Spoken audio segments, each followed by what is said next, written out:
Harmadik videónkban a 3D programírásról lesz szó. Ez már más alapokra épül, mint a 2D-s társ, ezért a kezelőfelület is különbözik.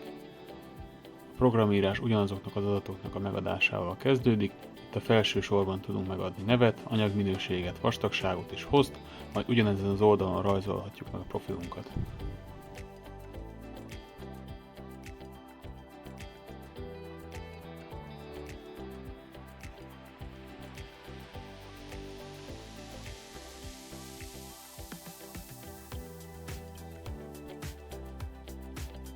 Miután ez megvan, jobb alsó sarokban lévő tooling gombbal megyünk tovább, itt a képernyőn megjelenik maga az élhajlító és a rajzolt profilunk kiterítve.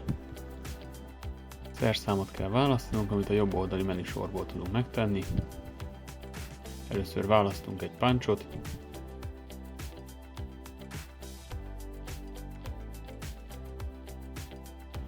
majd a die-ból szintén számunkra megfelelőt, végül az Otherből kiválasztjuk a szerszámtartó tálcákat és okézunk. Láthatjuk, hogy a gép és a lemez mellett kellő hozban megjelentek a kiválasztott szerszámaink. Ezután egy sorrendre van szükségünk, ezért a jobb alsó sarokban a Sequence-re nyomunk, majd alul középtáján az Auto nevezetű gombra. Ekkor a szoftver lehetséges hajlítási sorrendet keres, és amennyiben van ilyen, az megjelenik a képernyőn, amit az OK gomb megnyomásával elfogadhatunk.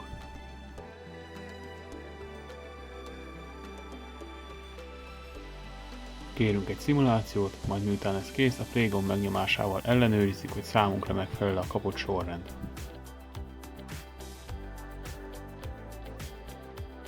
Amennyiben igen, akkor az output, majd az NC gombra nyomva a szoftver generál nekünk egy NC kódot, és innentől a termék hajlítható.